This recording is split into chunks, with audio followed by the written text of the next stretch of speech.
अस्सलाम वालेकुम। हम प्रॉपर्टी के बाद हाइड्रोजन बॉन्डिंग को डिस्कस कर रहे थे। सबसे पहले हमने प्रॉपर्टी एक डिस्कस करके आए थे, थर्मोडायनामिकल प्रॉपर्टी।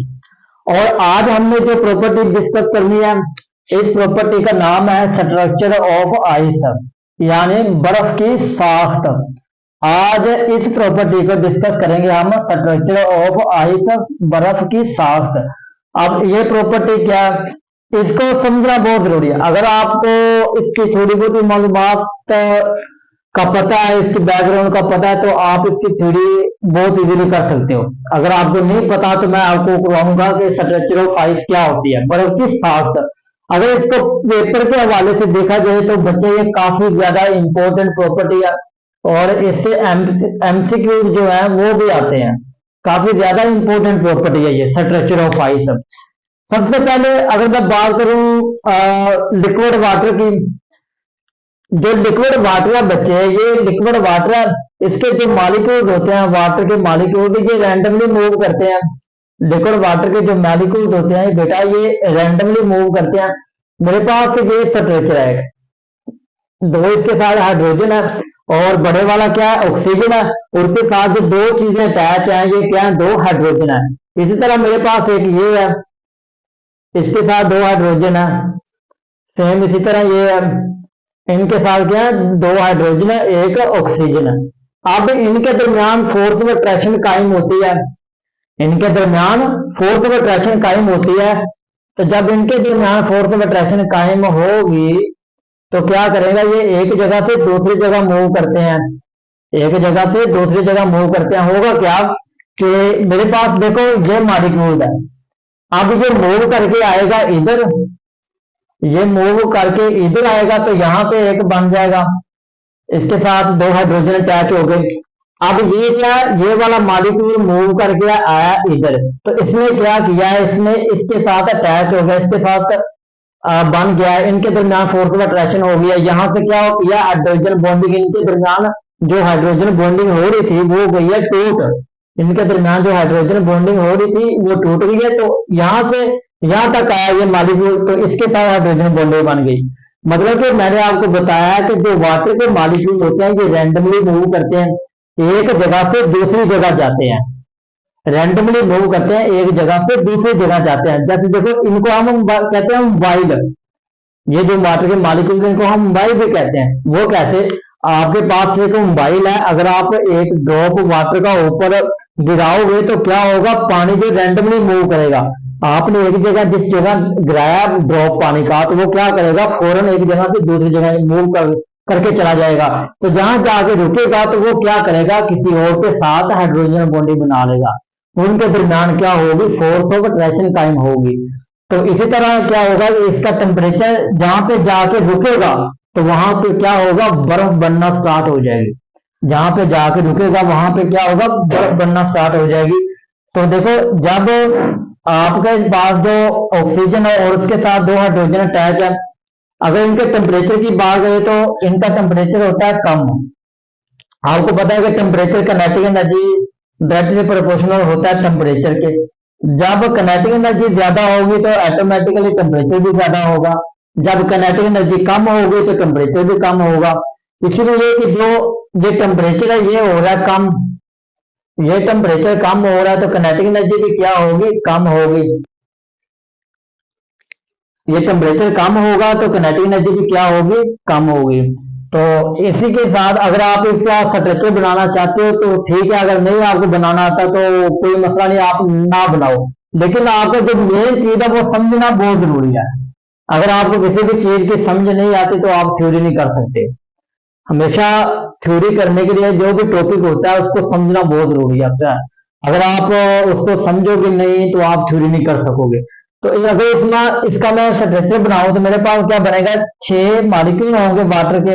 एक बड़े वाला क्या होगा, ऑक्सीजन होगा, उसके साथ दो हाइड्रोजन अटैच होंगे। इसी तरह आप 3 मॉलिक्यूल इधर ले लो, 3 मॉलिक्यूल इधर आएगा मेरे पास, और इधर भी क्या करो, आप 3 मॉलिक्यूल ले लो इधर भी।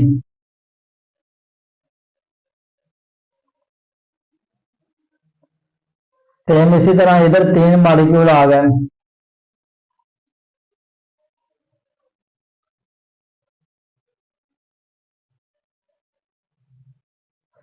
अब इनके दरमियान जो फोर्स ऑफ अट्रैक्शन होगी, इनके दरमियान फोर्स ऑफ अट्रैक्शन क्या हो रही है, कायम हो रही है इनके दरमियान। और ये स्ट्रक्चर ऑफ आइस है। और अगर आप इनको 3D देखोगे 3D, तो ये कुछ इस तरह होगी। मतलब कि इनके दरमियान जो एम्प्टी स्पेसिस है वो क्या होते हैं, खाली होते हैं, एम्प्टी स्पेसिस होगी इनके दरमियान। तो ये बन गया आपके पास स्ट्रक्चर 3D। अब क्या होगा कि यहाँ पे कुछ मॉलिक्यूल्स अटैच होंगे, यहाँ पे कुछ क्या होंगे, मॉलिक्यूल्स अटैच होंगे, जो एक दूसरे के साथ फोर्स ऑफ अट्रैक्शन कायम करेंगे। इसके साथ भी बना लेंगे अट्रैक्शन, इसके साथ भी करेंगे, इसके साथ भी होगी इसकी फोर्स ऑफ अट्रैक्शन, इसके साथ भी होगी इसके फोर्स ऑफ अट्रैक्शन। तो यहाँ पे देखो, यहाँ पे क्या होगा, यहाँ पे इतनी स्पेस खाली रहेगी, इसको हम कहेंगे एम्प्टी स्पेसिस। यहाँ पे देखो, यहाँ पे भी एम्प्टी स्पेसिस हो रही है, यहाँ पे भी एम्प्टी स्पेसिस है।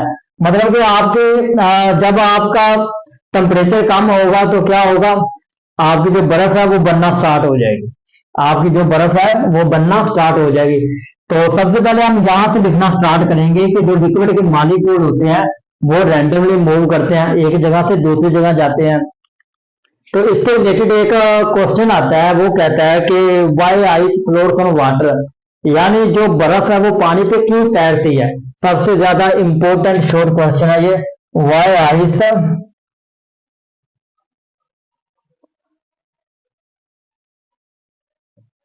Floats on water. Past paper में ये काफी दफा आ चुका है, why ice floats on water. और एक और सवाल है मेरे पास, why density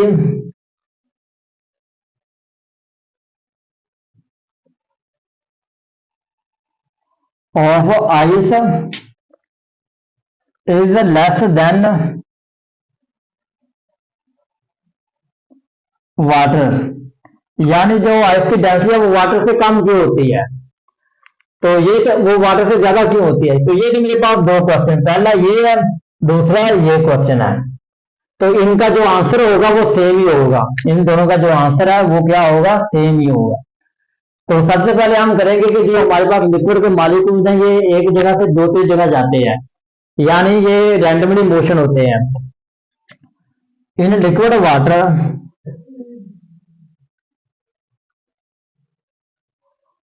in liquid water the molecule, the water molecules, जो वाटर के मॉलिक्यूल्स होते हैं, मॉलिक्यूल्स आर मूव, वो मूव करते हैं, are move from one place, एक जगह से दूसरी जगह तक, from one place to another place, from one place to another place, ये एक जगह से दूसरी जगह हरकत करते हैं। उसके बाद क्या होगा कि जब ये एक जगह से दूसरी जगह जाएंगे मॉलिक्यूल, तो क्या होगा, इनके दरमियान जो हाइड्रोजन बॉन्डिंग होगी वो टूट जाएगी, इनके दरमियान जो हाइड्रोजन बॉन्डिंग होगी वो टूटेगी भी, और बाद में क्या होगी, बन भी जाएगी। इनके दरमियान जो हाइड्रोजन बॉन्डिंग है, एक जगह से दूसरी जगह जब मॉलिक्यूल जाएंगे पहले वो टूट जाएंगे, फिर क्या होगा, बन जाएंगे। तो यही हम लिखेंगे hydrogen bonding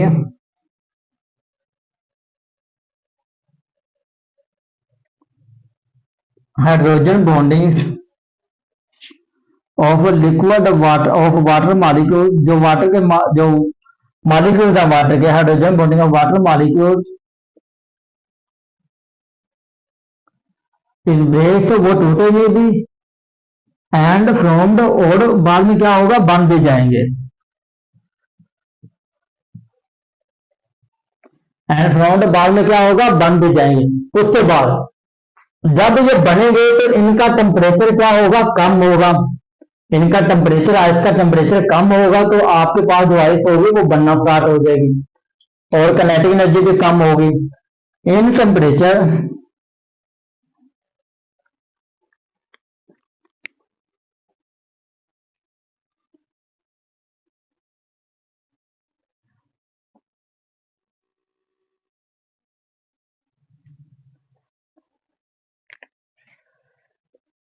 in decrease in decrease the water molecules are temperature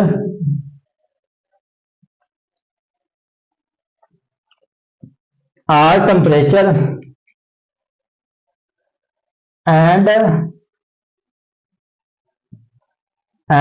the kinetic energy। तो kinetic energy का जो टेम्परेचर होगा वो भी क्या हो जाएगा, डिक्रीज हो जाएगा। And then the kinetic energy of decrease are permanent। Permanent क्या होगा, फिर बर्फ बनना स्टार्ट हो जाएगी। Permanent or regular hydrogen bonding, or permanent or regular hydrogen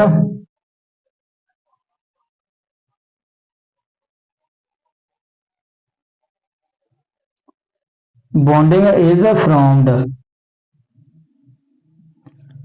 क्या होगा कि जो वाटर के मॉलिक्यूल्स हैं, जो वाटर का मॉलिक्यूल का जो टेम्परेचर है वो कम भी होगा। उसको जब वो टेम्परेचर कम होगा उसके साथ जो हमारे पास किनेटिक एनर्जी है वो भी कम होगी। तो फिर क्या होगा, हमारे पास जो रेगुलर टेम्परेचर हाइड्रोजन बॉन्डिंग होगी वो बनना स्टार्ट हो जाएगी।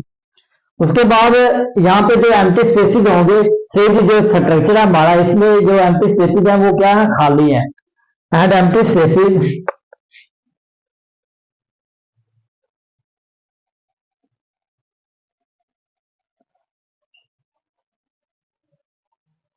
are ice is created to the decrease of ice 4 degrees Celsius centigrade, and then the volume decrease of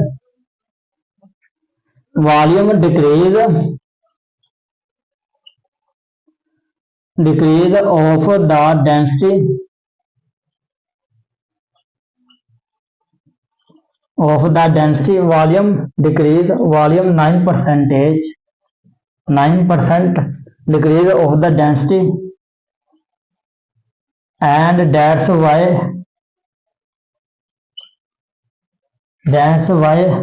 ice floats on